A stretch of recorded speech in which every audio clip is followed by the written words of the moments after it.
Hello, welcome. I just. Oh, there we are. Okay.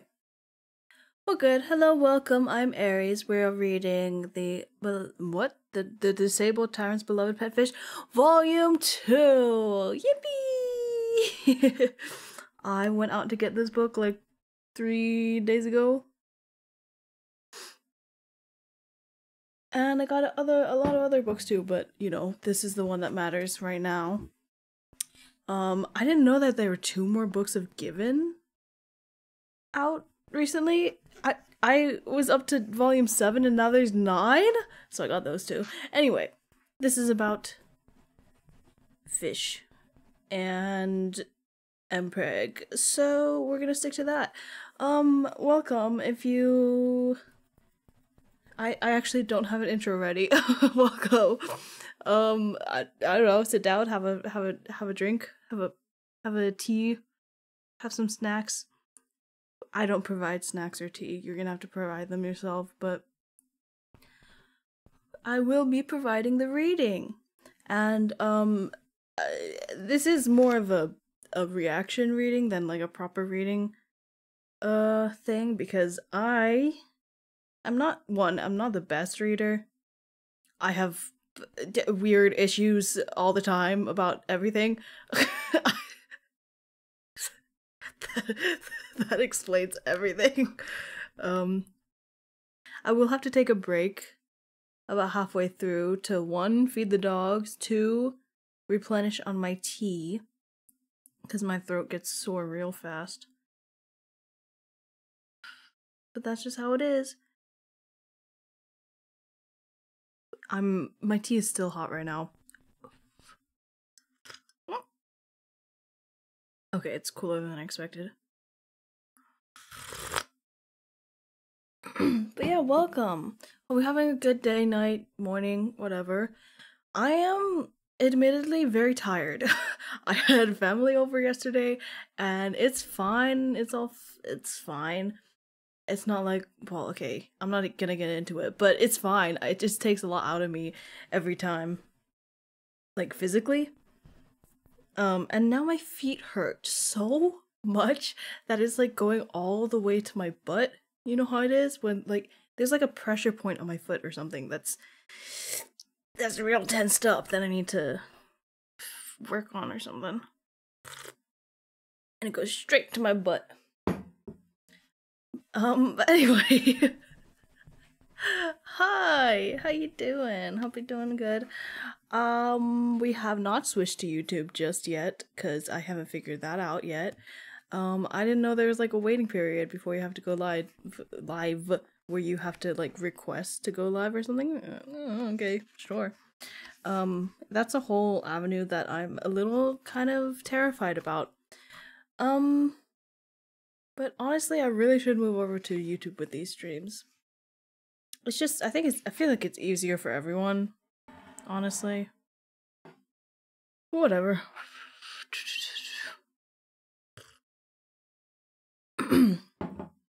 Anyway, let's get started.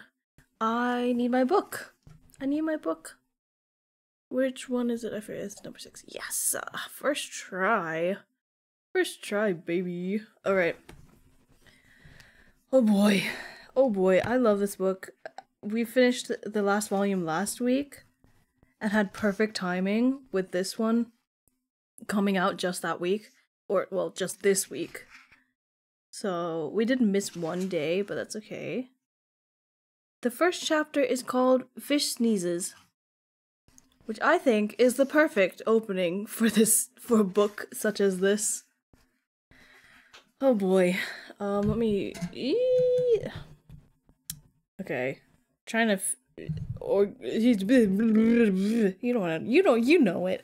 If you can hear stuff like there's like a slight rattling thing. It sounds like a fan, right? I don't know what it is and I don't know where it is, but it's not my PC. I thought it was before, but it's not. It was happening when my PC was off, so it's not that. It might be like the AC or something, but I have no idea.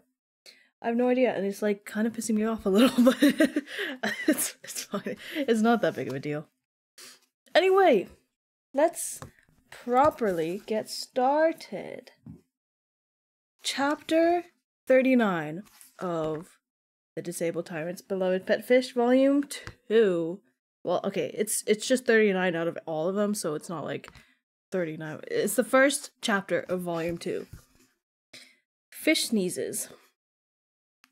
God. Oh my god. Should we do a recap? Wait, okay, okay. What happened last time? I'm refreshing myself. What happened last time? Liu showed himself to Prince Jing because he was like, oh, there's a scheme going on. You gotta catch their bluff or some shit like that. But he's like, okay, for me, I'm like, he knows that anyway. You don't have to tell him. You just wanted to transform in front of him. You just wanted him to see you. Like, don't kid yourself, you stupid fish. Anyway, and also he's turning into a carp, maybe? Not a carp, into a koi fish, I think. Anyway, fish sneezes. Prince Jing made a note of the carp spirit's name. Liu was quite fitting, he thought. It seemed he hadn't made a mistake when he decided to call him Xiao Yu. But all the spirits in the storybooks he'd researched were, at the very minimum, hundreds or thousands of years old, and his fish was only 18. My god, I forgot about that. Jesus! This made him basically an adult by human standards, but it was much too young for a Yao. Of course he knew it was possible that the carp spirit was lying to him about his age, but this didn't stop Prince Jing's conclusion that the carp spirit's cultivation level must be quite low, since he could only transform for 2 hours a day. The carp spirit seemed to be hiding why he'd come here, but Prince Jing wasn't in a hurry to ask. He didn't want to scare Xiao Yu away. Prince Jing continued to write, "Why did you save me?" Liu wasn't quite sure how to answer. After all, he didn't think the incident when he helped Prince Jing rinse out his eyes was such a big deal. Really lots of voice.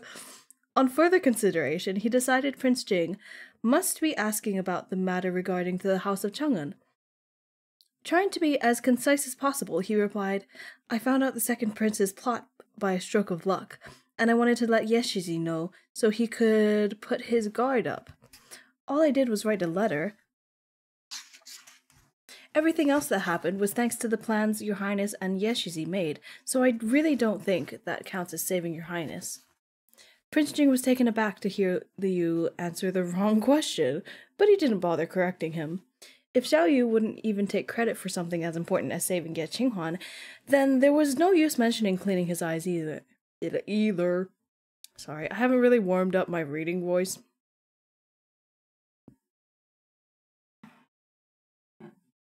It's a struggle sometimes, but it's warming up. We're getting there. Prince Jing was becoming increasingly pleased with this fish. He wrote, "Where are you staying now?" Wasn't he staying in Prince Jing's manor, seeing Prince Jing every day? But that would definitely make Prince Jing suspicious, Liu thought, so he lied and said, "I don't have a fixed residence, so I just wander." Prince Jing was taken aback by his fishy audacity.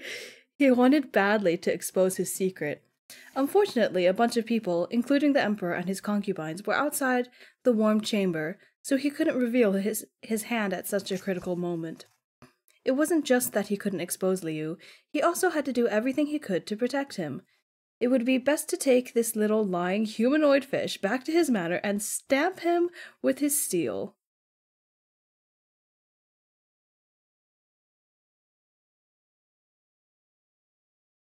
It was far too audacious and risky for him to just show up in the palace like this. I'm gonna stamp with this seal, alright? My guy.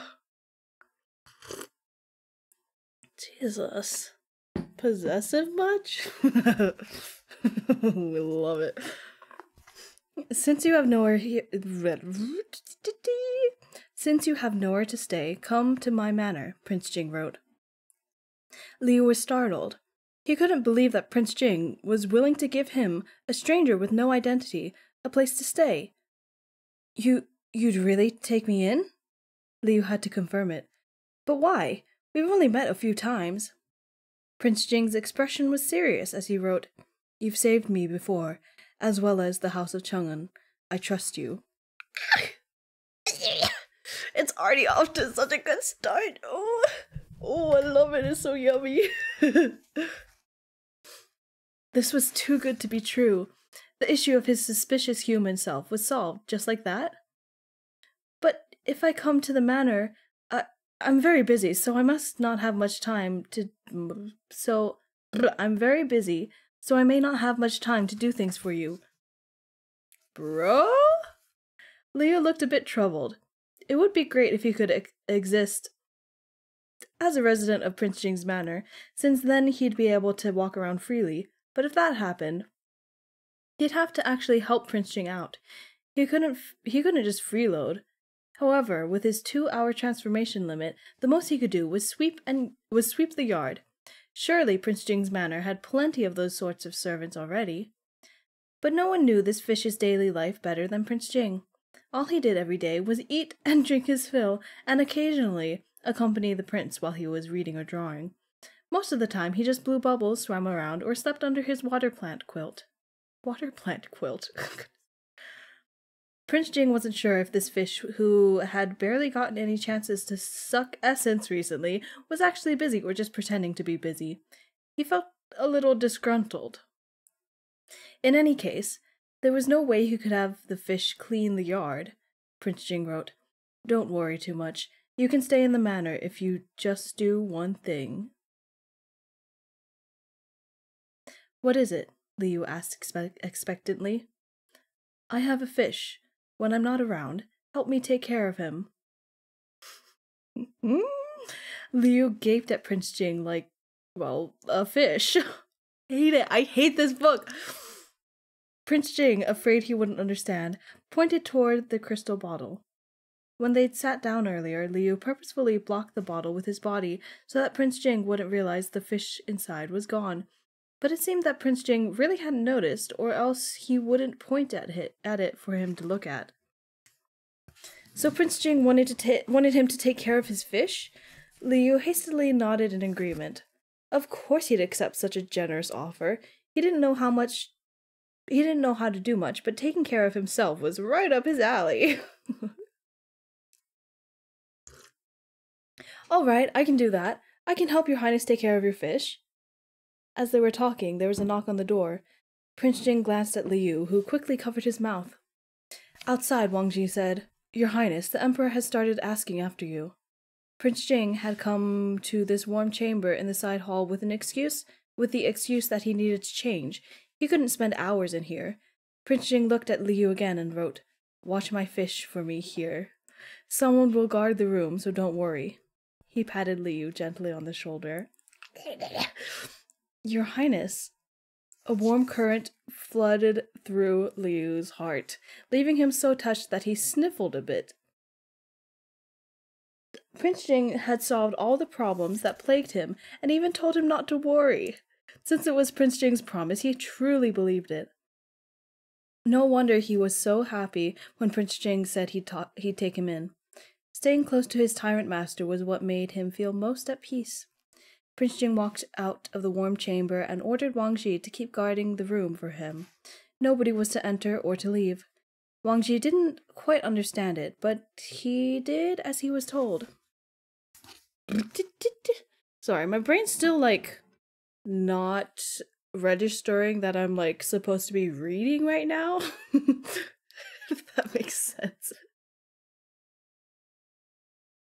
I haven't read out loud since last week. Which shouldn't be a problem, but it just somehow is for me. You know, I don't question these things anymore. Meanwhile, the Emperor had ordered the imperial physician to examine concubine Cho's arm injury again, but it was impossible to make any further conclusions. The Emperor started to wonder if he'd overthought it and misunderstood her, and he was beginning to look at her more kindly. Uh-oh. Remember, she had the scheme. She burned her own arm for the, like, favor. Uh-oh. Since all the concubines were present, Concubine Cho couldn't stay lying in her bed the entire time, so she came out with the emperor after a while to see them. Though Concubine Cho was ill, Consort Chun saw she had still put on exquisite makeup and wore a thin, fragile-looking inner coat. She internally cursed Concubine Cho for her slyness, but at the end of the day, she wouldn't embarrass her in front of the emperor. Since the emperor wasn't punishing Concubine Cho, Consort Chan decided she should follow his example and stop targeting her, warmly calling her sister instead. When Concubine Cho was still a noble consort, she hadn't respected Consort Chan due to her mediocre appearance. Now, however, she was smiling and laughing at her jokes as if they were close. Prince Jing had been wearing a black robe before. Now he had changed into a silver-hemmed sapphire one. Oh, wow! It was rare to see him without the crystal bottle, so the emperor teased him and said, "You finally learned you can't take it everywhere. Got splashed a couple of times, did you?"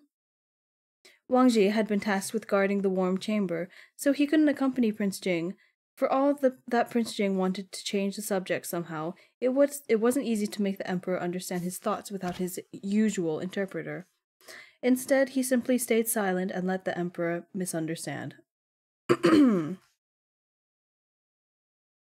Prince Jing watched from afar as Concubine Cho chatted with Consort Chan. He'd sent someone to pass the information along to the third prince, but it seemed like the third prince's progress was slow. Consort Chan was clearly plotting something, as she kept trying to lend an arm to support Concubine Cho. However, Concubine Cho was extremely careful, and her confidants wouldn't let the other consort get close, pushing her away every time. Consort Chan was anxious whenever she thought of her son's mission for her. But she couldn't be so blatant that Concubine Cho would realize what she was doing. The third prince was struggling too. He'd received the information from Prince Jing, but he only half believed it. He couldn't randomly suggest another examination of Concubine Cho's arm before the situation was clear. Concubine Cho was, after all, his father's former concubine. Instead, he sent his people to look for Huanhua in the Imperial Garden.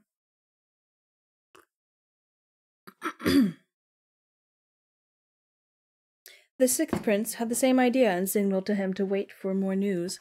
For now, all the third prince could do was try to subtly ask around about Concubine Cho's injury, although even this much was beginning to irritate the emperor, who stared at him coldly. The third prince was afraid that he'd probably upset the emperor if he was being too suspicious, so he quieted down after a while. Concubine Cho, assuming her bid for sympathy was Concubine Cho, assuming her bid for sympathy was working, knelt and pleaded, "Your Majesty, Your Majesty, Zhao knows he was wrong. He's been worried about my injury, and I haven't seen him since he left the palace. I would be immensely grateful if your Majesty would grant me the favor of letting Zhao enter the palace to keep me company for a bit." Mu Tianzhao had dared to plot against the Duke of Chang'an. This was a huge mistake, and Concubine Cho knew it. She wouldn't be so brazen as to ask the emperor to pardon him, only for him to lift the ban. As long as he could still enter the palace, all was not lost. Though the emperor had hastily demoted the second prince to Marcus, Concubine Cho was sure she understood the emperor well enough. As long as his heart softened once, she could slowly and gradually cajole him. Perhaps even to the point where he might change his mind and make the Marquis of An a prince again. How could Concubine Cho accept that even the mute fifth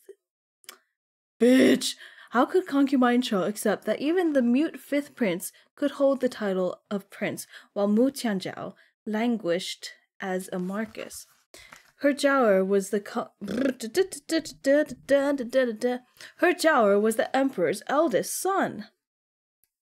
Concubine Cho had actually quite accurately predicted the Emperor's usual thought process. However, the Emperor had already read the Marquis of An's letter, where he pleaded to visit his mother, so when she came to beg for the same thing, the Emperor remained hesitant.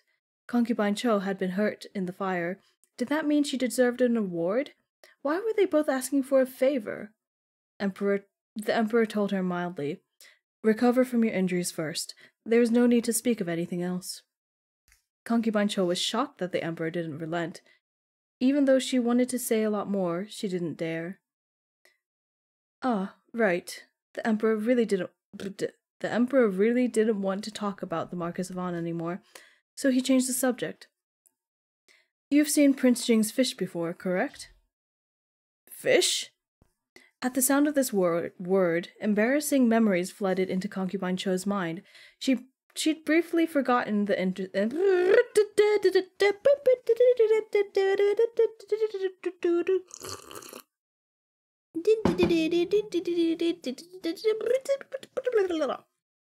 At the sound of this word, embarrassing memories flooded into Concubine Cho's mind. She'd briefly forgotten the incident, but the trauma it had caused ran deep in her psyche. The terror of being slapped in the face by a fish made her bite her lip until it nearly bled, and she asked anxiously, "Why do you mention the fish all of a sudden, your Majesty?"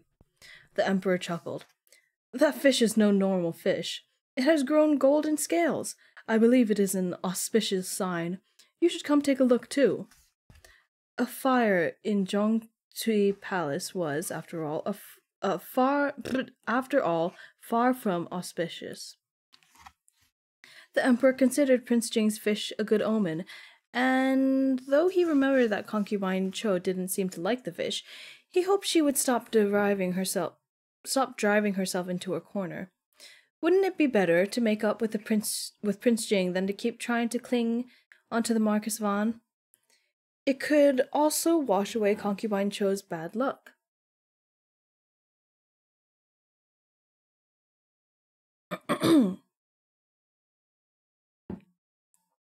Concubine Cho just barely managed to not look bewildered. She couldn't follow the Emperor's train of thought at all. He had already turned to Prince Jing, smiling, and ordered him to bring the little carp over. Prince Jing's heart tightened. It hadn't been 2 hours, and he didn't know if Xiao Yu had transformed back yet. He couldn't take Xiao Yu out of the room right now, so he had to think of a way to stall. Since Wang Ji wasn't around, Prince Jing asked Luo Risheng to prepare some ink and a brush. He picked up the brush, writing slowly to take up more time. Psst. When he saw Prince Jing's bold calligraphy, the Emperor was quite happy. The gist of what Prince Jing had written was that while he was getting changed in the warm chamber in the side hall, he had fed the fish at the same time. The fish was taking a nap at the moment to digest his meal. Goodness gracious. Again, the fish inaccuracies in this book is insane. The Emperor found himself in a slightly awkward position. He knew that Prince Jing loved his fish, and now that it had started growing golden scales, the Emperor considered it uniquely auspicious among fish. He had to be extra patient. The Emperor chuckled. "In that case, I'll punish Prince Jing with a couple of rounds of Go while we wait." Prince Jing nodded in agreement, and Luo Risheng immediately rushed to bring over the Go board. The Emperor almost never lost at Go, but he lost 2 games in a row against Prince Jing. Prince Jing only won by a narrow margin each time, though. The Emperor was smiling as he internally scolded him. What a brat! Even though he lost, the Emperor... Oh, okay. What a brat, period. Well, it's actually an exclamation mark, but it's in italics. Even though he lost, the Emperor didn't really mind. While the games were in progress, the third prince came over to watch. He wanted to join in on the fun, but he was the worst at Go of all the princes. He still chimed in occasionally, even though he didn't understand the game, but the Emperor thought he was a nuisance and made him go away. When the third prince looked at Prince Jing again, his eyes were full of admiration, envy, and hatred. He wanted to win him over he wanted to win him over to his side in the past, but he was a bit more wary of Prince Jing now. The sixth prince smiled and pulled him on his arm. Third brother, one should keep silent during a game of Go. I don't quite understand the game either, so let's stand to the side and wait. The emperor usually barely noticed the sixth prince, but seeing him come to help the third prince just at the right moment, the emperor's opinion of this son improved. After those 2 rounds of Go, Prince Jing figured it was about time. He got up to go to the warm chamber to find his fish. He found Wang Ji still diligently guarding the door to his room. Prince Jing had said nobody was allowed to enter or leave, and that was how it would be. The servants who showed up to serve tea were all stopped at the door. When conversing with the emperor, every word and sentence had to be fearful and cautious. Meanwhile, Liu was hiding in this room, relaxed and free of worry. When Prince Jing went out, he had left behind the jade box used to feed his fish. It was filled with fish food and the desserts that he knew his fish liked.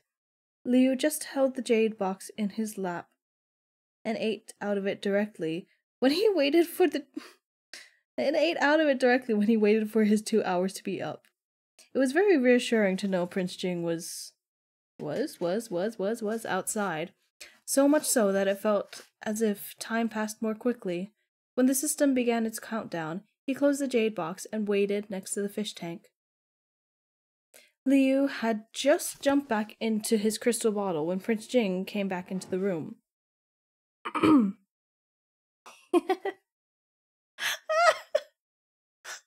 the next line. Oh my god.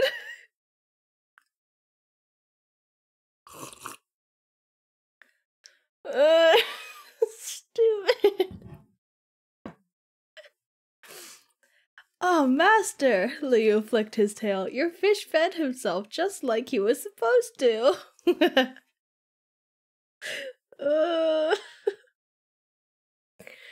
Oh my god. At first, the little carp was worried that when his human form disappeared, Prince Jing would look for him. But he didn't. He came straight to the bottle and took the fish and crystal bottle away.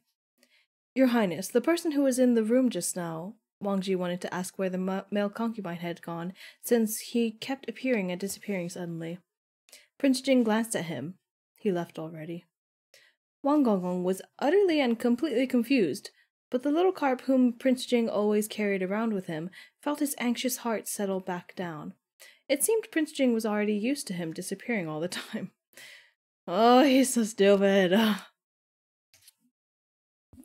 Prince Jing brought Liu before the emperor.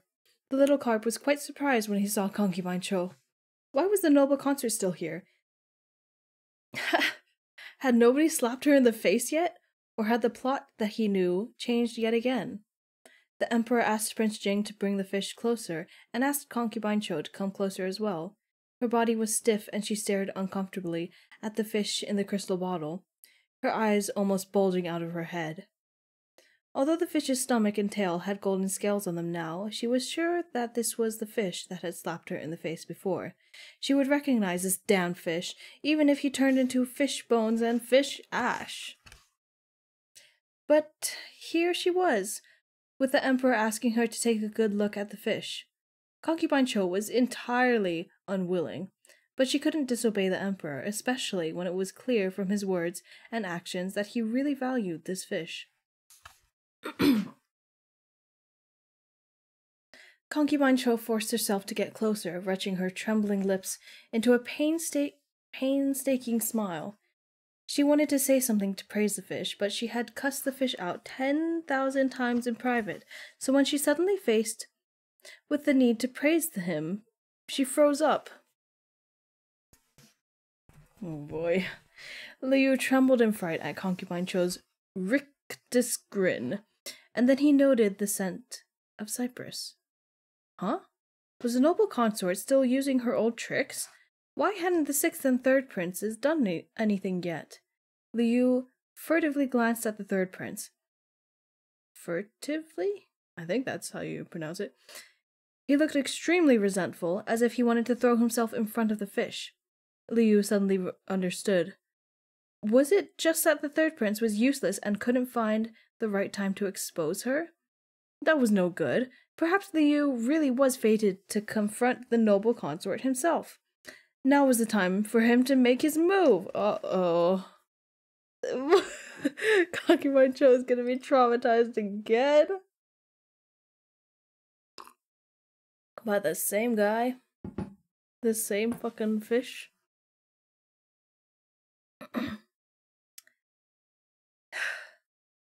It was boring to just float belly up every time.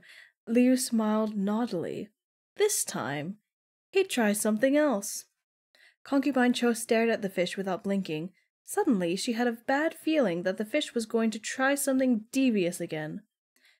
The fish kept flicking his tail at her, speckled with gold scales. His black tail was alluring and beautiful. As Concubine Cho watched, she became somewhat entranced. Suddenly, the fish shuddered and with a pop, spit out a trail of bubbles. He paused, shuddered again, and spit out another long trail. The fuck?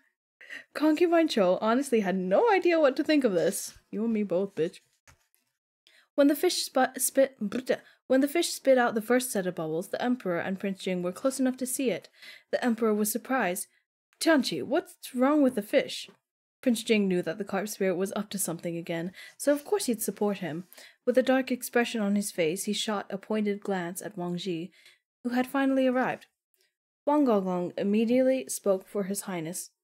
Your Majesty, this fish often becomes uncomfortable when he smells something pungent. He's sneezing. I forgot the name of this chapter. Can fish smell? I don't know. Okay. Anyway. This again. Although Liu supposed that should work as an explanation to his current goals. Fine, Wang Gonggong. This fish won't get mad this time when you say he's sneezing. And that's the end of the chapter. That's the end of the chapter. Chapter 1. Chapter 1. I need more human I need more human interactions between these two. Like, I know we just got it, but I needed more. I need more. I know they only have 2 hours, but still, I need more. Why? Chapter 10 is called A Gift for the Fish. Sorry. My tea's not hot enough. Oh no! Concubine Cho's expression turned ugly. Was the fish mocking her for her body odor? How was that possible? This thing definitely had a grudge against her. Your Majesty, is Wang Gonggong implying that I have a strange smell and I'm suffocating the fish?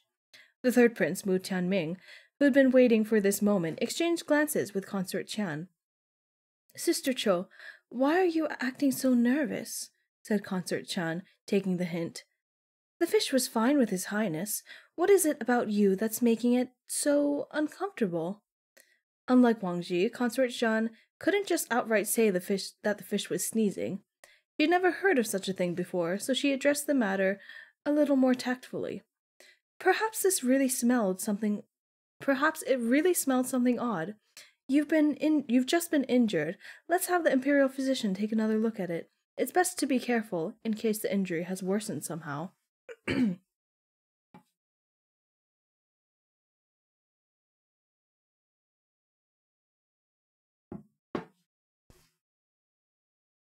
Concubine Cho hesitated. She knew that Consort Chan was up to no good, so of course she wanted to refuse. However, the Emperor was sure that Consort Chan spoke from a place of concern, and after a moment of thought, he said, Consort Chan is right. Why don't we summon the Imperial physician to examine it again? The previous Imperial physician was called back.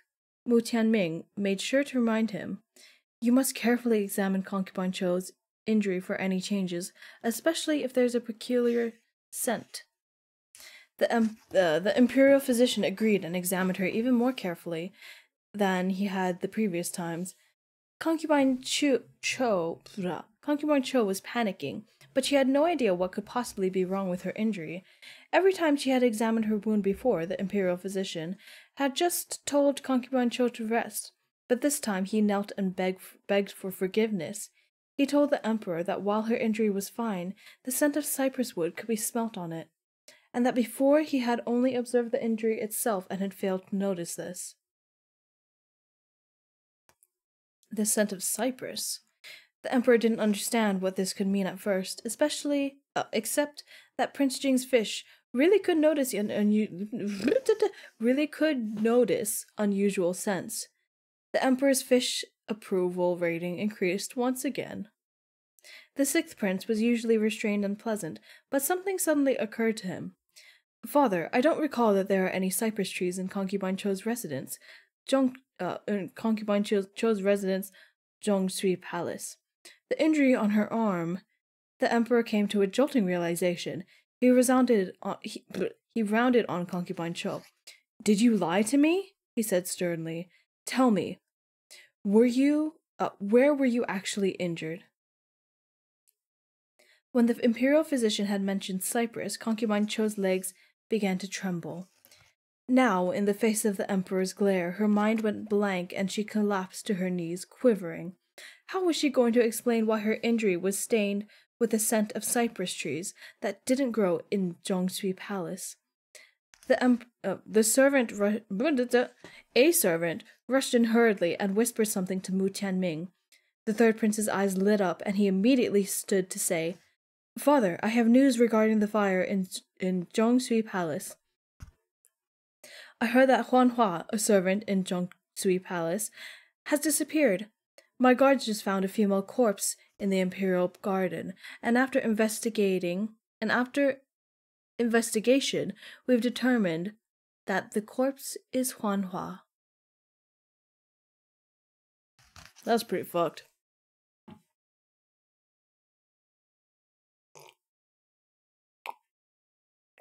That is pretty fucked up. What?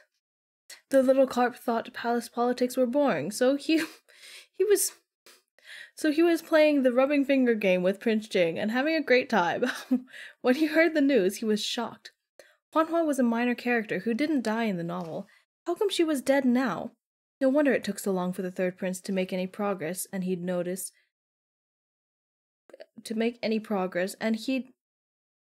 needed Liu to make a move instead. From what the third prince said, it was clear it wasn't clear if Huanhua had committed suicide or if she'd been murdered. If it was the former, perhaps she'd ended her own life because she couldn't explain how the fire, originally meant to be just a small fire, had grown large enough to burn down half of Zhongshui Palace. If it was the latter, then Liu had no idea who'd killed Huanhua, based on just what the third prince said. Either way, Concubine Cho was the prime suspect. When Concubine Cho heard this, though,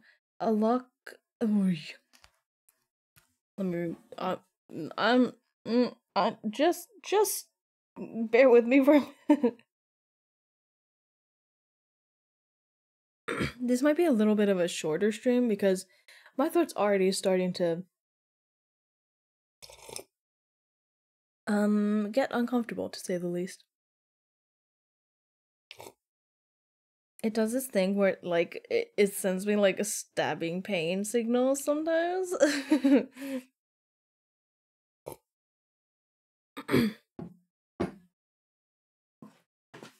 Okay. Where were we?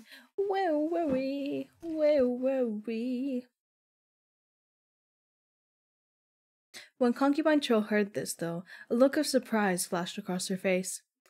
The third prince, trying to hide the joy in his voice, said loudly, I heard that Huanhua used to be Concubine Cho's close personal servant. Fortunately, she wrote a note before she died, exposing her murderer. The fuck? Concubine Cho knew the situation was bad. The emperor, with a grim face, said, Bring it up. Now the investigation began in earnest. The third prince's guards confirmed that Huanhua had been murdered and left a note before her death, which pointed to none other than her master, concubine Cho. In her note, Huanhua mentioned that concubine Cho was the one who ordered her to set the fire, and that her master must have wanted to kill her to protect the servant. Normally, if someone left a note before they were murdered, the situation was guaranteed to be complicated. Liu sensed that something was off, but everything Huanhua mentioned about concubine Cho in the letter was true. As the note suggested, the emperor immediately ordered someone to search Yajin Terrace. And one after another they found cypress branches, handkerchiefs, and other physical evidence that did not favor concubine Cho. They even found witnesses who had seen concubine Cho at Yajin Terrace. Bro, you're fucked. You're fucked. No matter how Huanhua actually died, it was true that concubine Cho had ordered someone to set fire to the palace, and that she deliberately burned herself to deceive the emperor. She might have even killed someone. With these crimes, if the emperor had felt any bit of pity for concubine Cho, it was evaporating completely. Before, he thought concubine Cho was arrogant and failed to teach the second prince correctly, and that she and her son had become greedy and ambitious because he let it slip that he planned to make the second prince the crown prince. But he never imagined she could be such a vicious, cruel person. Concubine Cho fell to her knees. With all the evidence against her, she didn't even have a chance to defend herself. In front of everyone, the emperor demoted her to a commoner, banished her to the cold palace, and sent Luo Rusheng to the residence of the Marquis of An to reprimand him to his face. Jesus. Neither concubine Cho nor the Marquis of An could cause any more trouble now. Mu Tianming glanced smugly at Mu Tianzhao. This was exactly what he wanted, for the mother and son duo to be permanently dealt with so his position could be secured. The sixth prince responded with a shallow, obedient smile. Prince Jing couldn't stand concubine Cho's wailing, and so he bid goodbye to the emperor. The emperor was still interested in the little carp, but it clearly wasn't the time to examine this good omen, so the emperor asked Prince Jing to come to the palace another day to discuss it.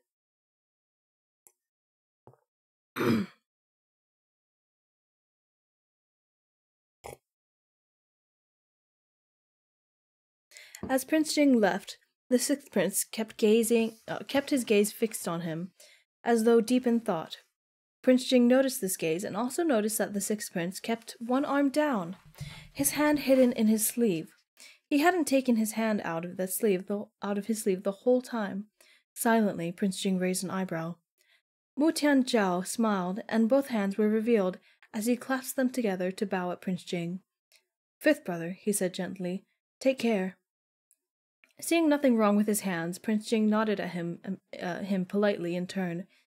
Liu went along with Prince Jing in his crystal bottle. Since Prince Jing had already taken him in and out of the palace several times, he recognized the path, and he realized that they weren't heading towards Prince Jing's manor after they left the palace. Prince Jing's determined profile was as sharp as a knife, and dozens of silent, black-robed guards followed him. Wang Ji looked solemn beside him, with the corners of his mouth curved downward. What were they going to do? The little carp was confused. He recalled that in the novel, Concubine Cho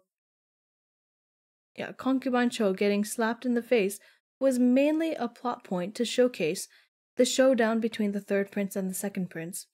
Prince Jing wasn't actually present for it. In the novel, the fire only destroyed one room, and Huanhua didn't die. Concubine Cho was demoted, but wasn't sent to the back palace, so she was able to keep struggling for a little while longer. But in this new version of events, not only was Prince Jing there, he'd even passed news to the third prince, eliminating the nefarious concubine Cho by the third prince's hand. Her end was much worse now than it was in the novel.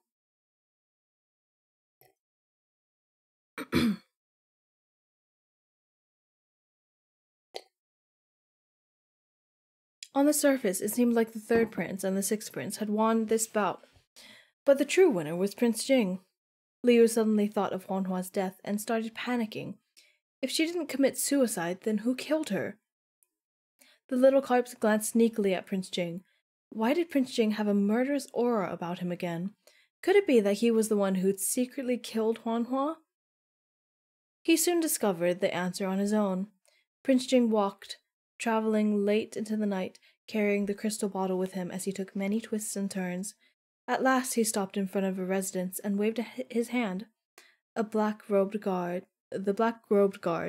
disappeared into the night behind him. Prince Jing found a place to hide and silently observed the house from afar. Loud sounds of cursing and reprimands came from the residence, as if someone was arguing. After a while, a man walked out angrily, surrounded by his assistants. Liu recognized him as Luo Rusheng, the head eunuch. Luo Gonggong couldn't keep his anger off his face. The servants beside him tried to placate him by saying, "The Marquis of An even dares to talk back to you when you came under the Emperor's orders. He's truly a thoughtless fool. There's no way we can help him anymore." Luo Rusheng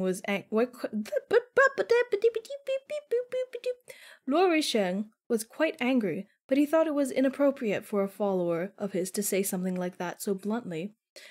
There's no need to ridicule him like that. In the end, he is still a prince. His followers didn't care. Luo Gonggong, you're so worldly and experienced. Who cares about a fallen phoenix? He's nothing but a chicken without the Emperor's favor.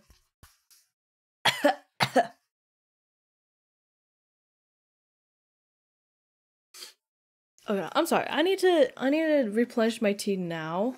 Oh, what the hell? You're gay. I need to take a break now. I'm like in the middle of the chapter, but my tea needs to be warm for it to actually have an effect on my throat.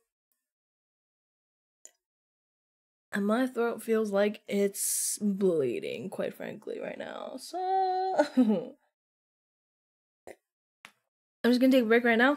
I also have to feed the dog, so I will be a couple minutes, like 5 to 10 minutes. I don't know.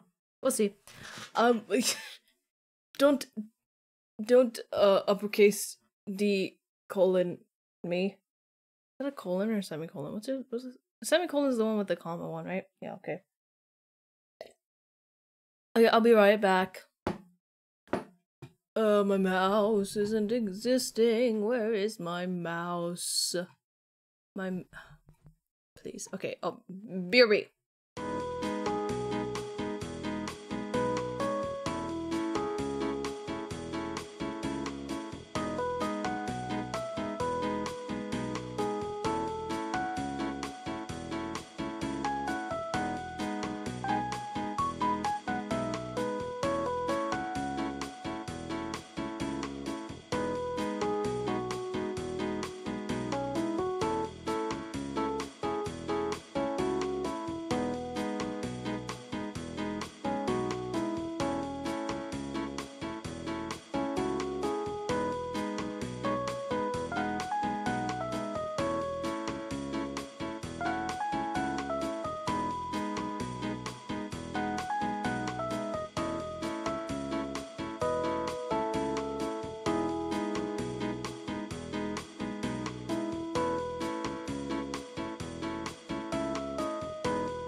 am back. Welcome back to me.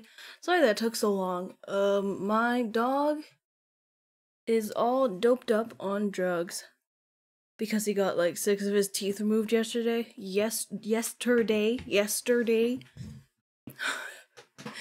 And so he doesn't know he's on pain medication for that. But he doesn't know what's happening. He's very confused and he just wanted to spend so much time outside. But anyway, I have tea now. I'm out of breath.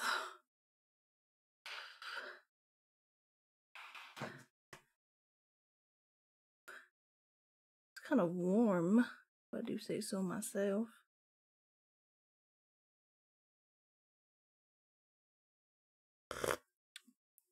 That's still hot.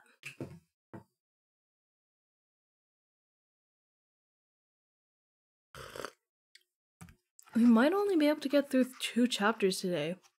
I know that's crazy, but I don't know. My brain's not working with it today.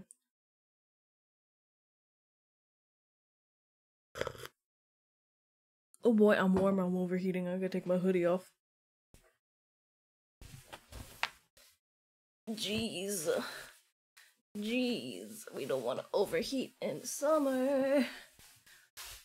'Cause that's bad. Oh, that's better.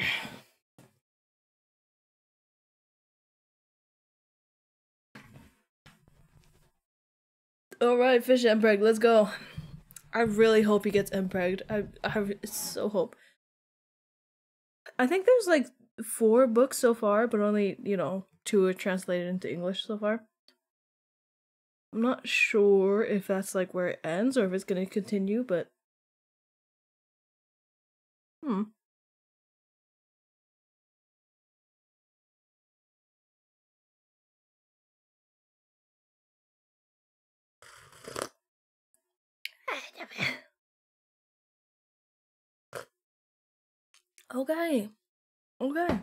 Okay, that's better.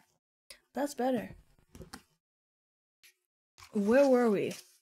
I did in fact lose my place. Oh boy.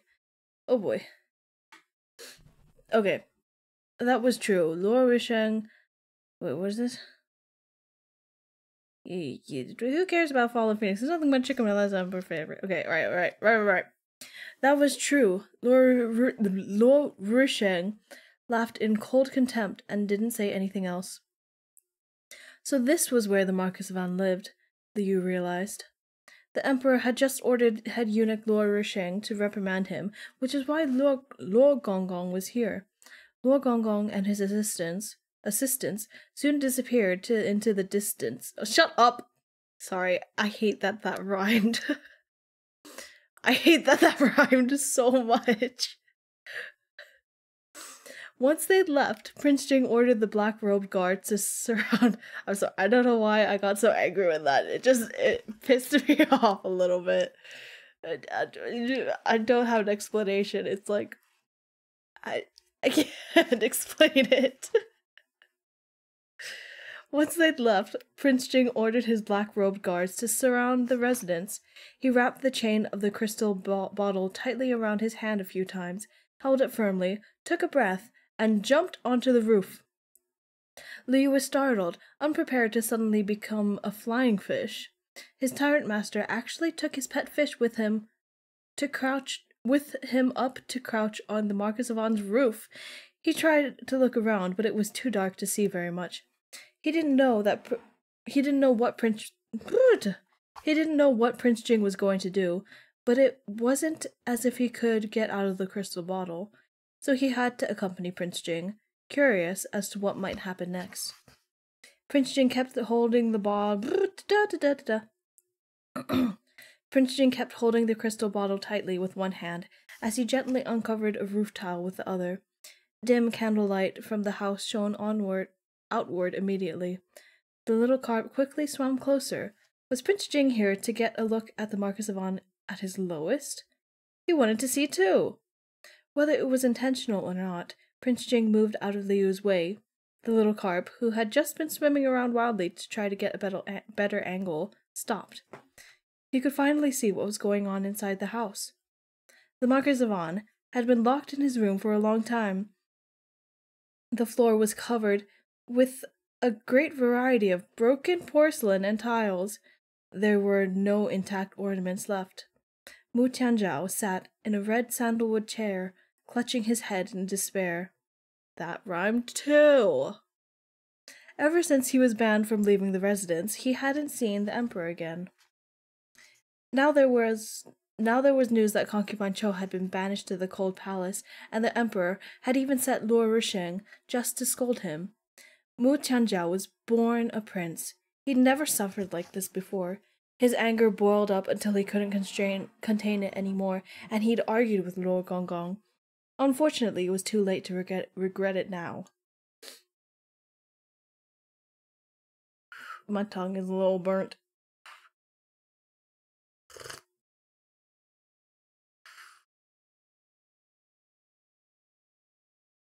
Oh yeah. These days he was not doing well. He often beat and scolded those around him, and his wife and children didn't dare approach him. There were only one or two servants with the courage to come and look after him. One of them, an older servant, brought over a bowl of soup and whispered some comforting words to Mu Tianzhao, but he only waved his hands, irritated, and started cursing at him loudly. The servant left quietly, not daring to stay for longer. Watching what was happening below, Liu felt a bit gratified when he saw that the second prince's usually clean-shaven face now supported a 5 o'clock shadow. However, Prince Jing didn't plan on just watching. He suddenly reached into his robes and took out an object. Liu was shocked when he glanced at it. That object was his long-lost fish pillow. What the fuck is this guy doing? The fish pillow was a reward for one of his quests and was made of special material to make it look exactly like him. Most people couldn't even tell them apart unless they touched it. He'd already forgotten where he lost it. How did it end up in Prince Jing's possession? I wonder. Thinking about Prince Jing quietly keeping his fish pillow and not returning it to him, Liu was speechless. Meanwhile, Prince Jing took out a string as thin... What is he doing? Meanwhile, Prince Jing took out a string as thin as a strand of hair and tied it to the fish pillow's tail, then winked at the little carp, who was watching. This guy is just is gonna torment him so much. Oh my god. Oh my god, we love a petty king.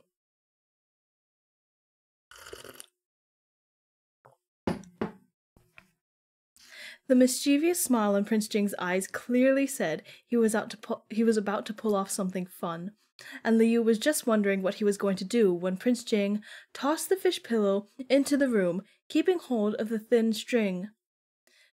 Whatever it was he was up to, it still wasn't clear. Are you sure about that? Liu quickly looked back into the room, only to see the fish pillow drop silently into the soup bowl. Since there was a string to control its descent, as Prince Jing's timing was impeccable, it made no noise, and Mu Tianzhao, still yelling and cursing, didn't notice it. After he finished cursing his old servant, Mu Tianzhao moved on to cursing out Luo Gonggong. He felt a little thirsty though, so he picked up the bowl on the side table and took a sip without looking at it. When he finished, he suddenly noticed a particular gray fish floating in the bowl. A fish that always brought him bad luck. Terrified, he dropped the bowl onto the ground. It wasn't me! Don't come at me! Mu Tianzhao frantically shook his head, staring at the fish on the ground. The fish was unmoving, as if dead, and he was so frightened that he staggered backwards. Realizing something, he started scratching at his throat violently, shouting wildly, "Someone, anyone, save me! Please save me!" Mu Tianzhao was too scared to look at the fish again, and didn't dare stay in the room alone with it, blindly stumbling his way out of the room in a panic. Why was his reaction so extreme? Liu didn't understand. He knew Mu Tianzhao hated him, but he was horrified when he saw the fish plush, frightened so badly he was screaming for help.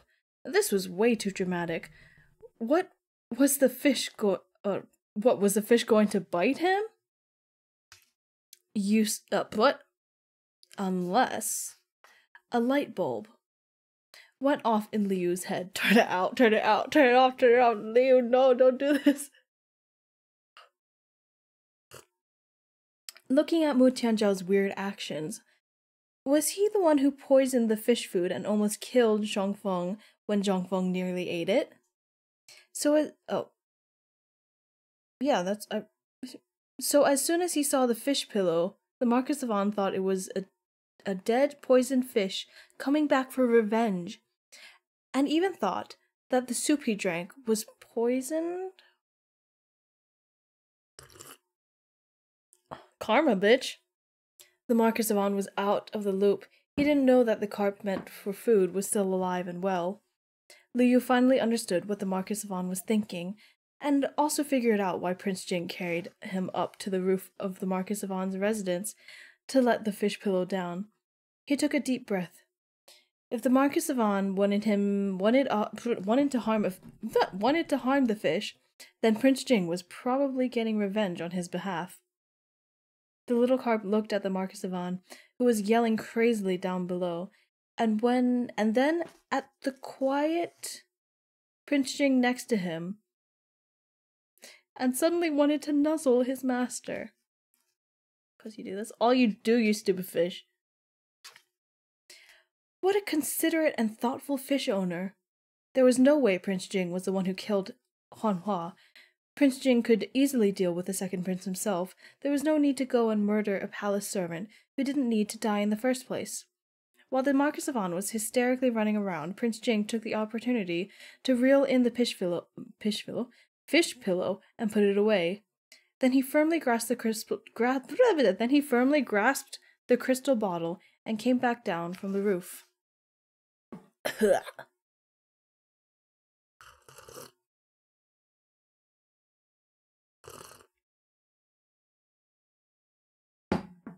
Your Highness, Wang Ji rushed over. It was his job to meet up with the prince once he came back from his fishing expedition. The Marquis of On had completely fallen into disgrace. The time had come for him to repay the debt he owed to Prince Jing. Prince Jing began by scaring him. He had learned his lesson from how frightening Xiao Yu was after he killed the female assassin. He knew he couldn't give Xiao Yu a front seat to any real payback. In front of his gentle fish,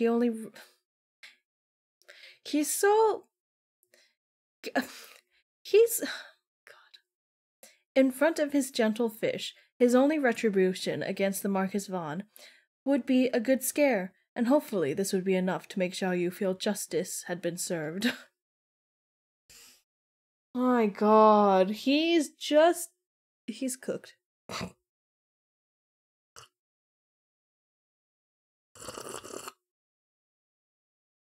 He's just so smitten with his fish. As for what followed, Prince Jing gestured.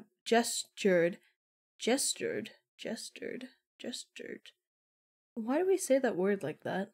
Prince Jing gestured at Wang Ji to do a clean job after he left. What does that mean?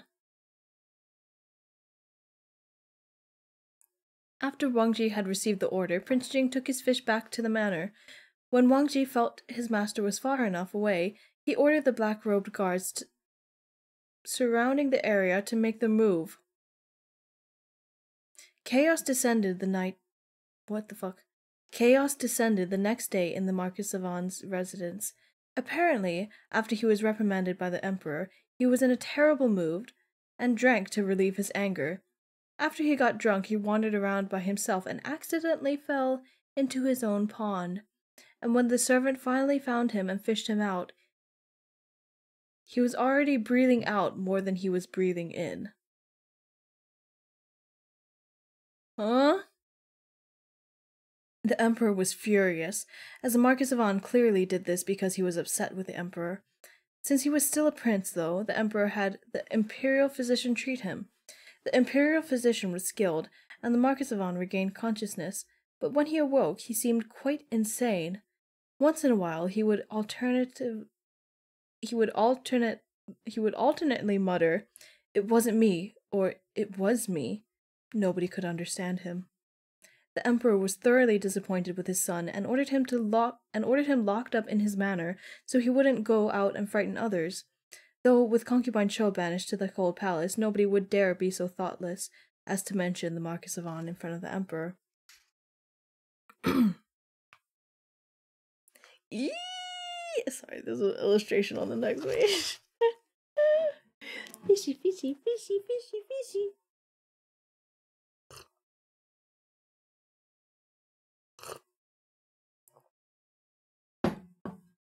Everyone had their loyal Everyone had their loyal servants, and the Marquis of An was no exception. A servant from his residence went to head eunuch Luo with some money to ask him to beg the emperor for mercy. Luo Rusheng agreed with a smile, but he just took the money without doing what he was asked. It was the Marquis of An's own fault for offending him. A criminal should look like a criminal. Meanwhile, Prince Jing had just returned to his manor with his fish when his servants brought him some good news. The new fish tank in the mansion had been under construction for a while, and after several days of hard work, the workers had finally finished. Liu was a little sleepy, but that went right out of the window when he heard the news. He kept acting cute and blowing bubbles toward Prince Jing. What kind of fish tank did Prince Jing make for him? He'd heard it mentioned several times already. Hello? Hello? Sorry, my Twitch is bugging out. 1 second. Hello? Hello? Okay, it's fine. It's just been silly. Where was I?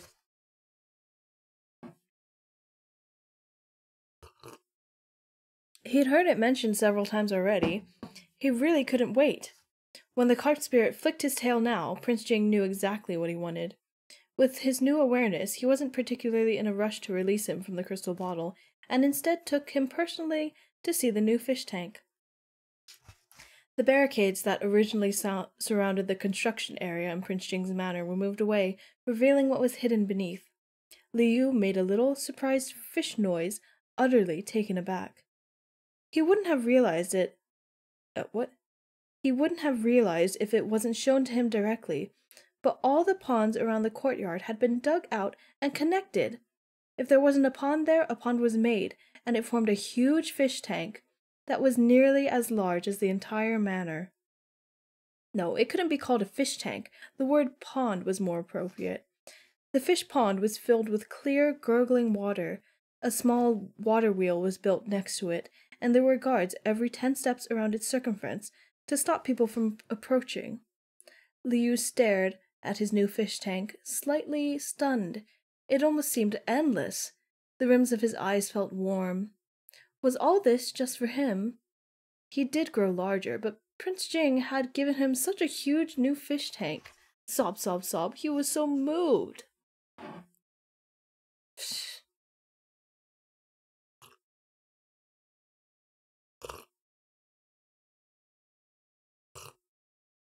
Boy, he's in love with you.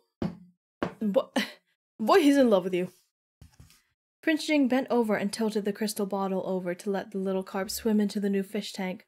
But the little carp wouldn't come out of the bottle no matter what he did. So Prince Jing took him out of it himself. Oh my god. The little carp looked at him with his dark eyes and nuzzled his hand affectionately with his head. Prince Jing gave a slight smile, then put him into the water.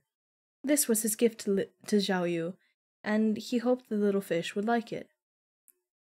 Prince Jing had felt nothing when he dealt with the Marquis of An, but a thick murderous aura.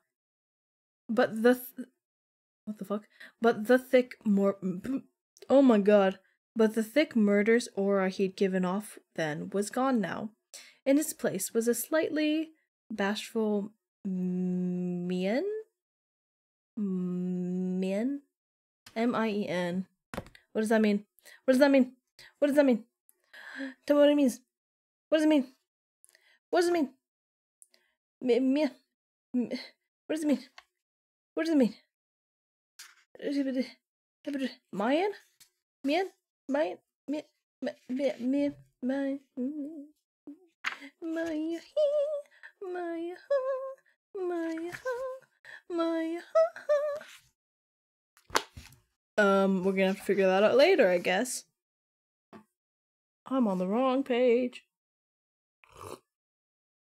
I got so sidetracked. Oh my god. The little carp circled at Prince Jing's feet a couple of times with initial reluctance, then slowly swam away, gradually increasing in speed. Behind the fish, the water bloomed into crystal clear waves. This was the first time Liu had been in a pond since he transmigrated, and there was so much space for him to swim. He was a little cautious at first, but a breathtaking underwater scene suddenly caught his eye. Oh my god, this wasn't actually a normal fish pond. The meticulous and particular Prince Jing had ordered workers to dig out an underwater world just for his fish. On the underwater stone wall, luminous pearls were embedded in circles, brightening what would have been dark water if it were daytime. The rippling bottom of the pool was lined with rounded stones of different colors, and in the center was a group of buildings, mountains, rocks, and trees.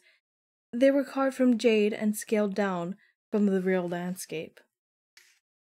That's what this is? That is insane, bro! That's insane. This guy's insane. The little carp was stunned. He swam over to take it in and slowly realized that it was the scenery outside Prince Jing's manor. The craftsmen were skilled, so the work was detailed, everything from the roads and stalls to the pedestrians, the carriages and horses. Even the cats and dogs were all depicted in jade. Since Prince Jing carried him around everywhere in the crystal bottle, Liu had always noticed the bustling, lively scenes outside the manor. He had been jealous with just the brief glances he was allowed. Now, his new fish tank had all of it, and it all belonged to him. Liu meandered around, entranced, as he used his fishtail to admiringly poke and prod at everything he passed. He couldn't leave the residence, but his love for excitement and exploration was thoroughly satisfied by this. At last he swam to a lone building at the bottom of the pond. He thought it looked quite familiar. After some examination, he realized it was Prince Jing's quarters. He hadn't thought that this tyrant master would have his own room carved into the pond. Liu circled the building and found that the door could be opened outward. Clumsily, the little carp opened it with his mouth. In the courtyard there was a man carved from jade, wearing a hairpiece with neatly done hair, brocade robes, and a sword at his waist. The facial features weren't clearly carved, but Liu immediately realized that it was supposed to be Prince Jing. Among everyone he knew, Prince Jing was the only one who would dress like this. "Why are you alone? How sad." Liu knocked over the jade statue with a giggle, coiling around him unceremoniously. After he had his fill of playing around, he picked the jade statue up and put it back neatly. He remembered that he'd seen a little ornamental stone in the shape of a fish on the stone wall underwater. There were actually a lot of stones like that, so Liu found one in no time, grabbed a corner of it, and yanked it off of the stone wall with all his might. It went well. The fish dragged the fish-shaped stone to the jade statue and... I'm gonna kill myself. I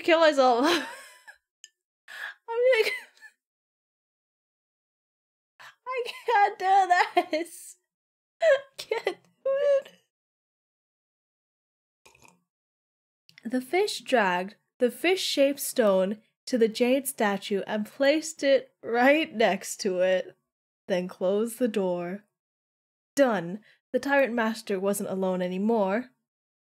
Liu swam in an excited circle, then went to find his real master.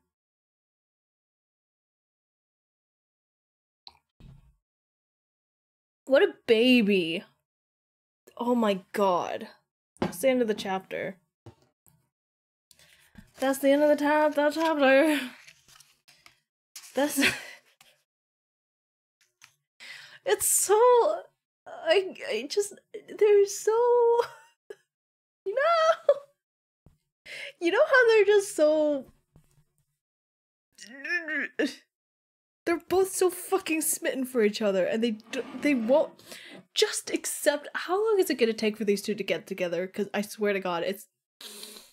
At the rate they're going... Like, they're so... It's so right there in your fucking face, and they just won't... Oh my god. I hate them. I love them. And that is where we're ending for today's stream. Sadly a pretty short stream, but I don't know. I don't have an excuse. It's just, it is the way that it is. My throat hurts. And my reading has not been very good today. I don't know.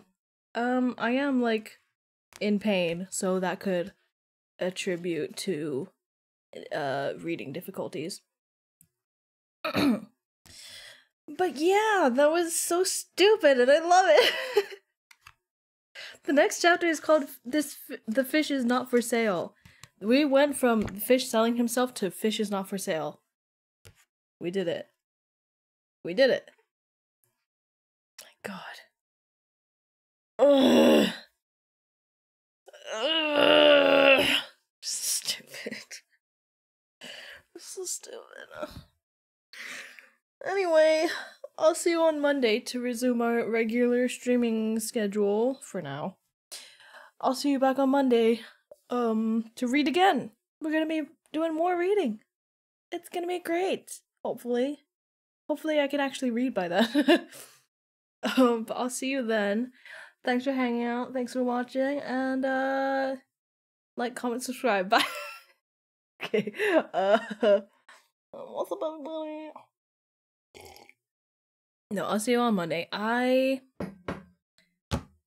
And Wednesdays are for art streams. If you want to hang out then, I do still talk about gay shit the whole time. Just so you know. I'll probably be drawing gay shit. I've been drawing Shang Qinghua for like 3 weeks. No, it's 2 weeks. I've been drawing him for a long time. This one piece of him, it's still not done. But I'm not going to be doing it on stream anymore because I have to do the background. And I, for the life of me, cannot do that on stream because it's just a whole bunch of like trial and error most of the time. So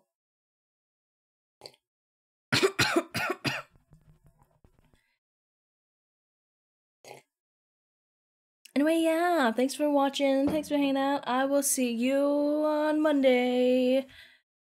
Bye-bye. I didn't like how I ended that. Goodbye. Au revoir. Au revoir. I took French in high school. Au revoir.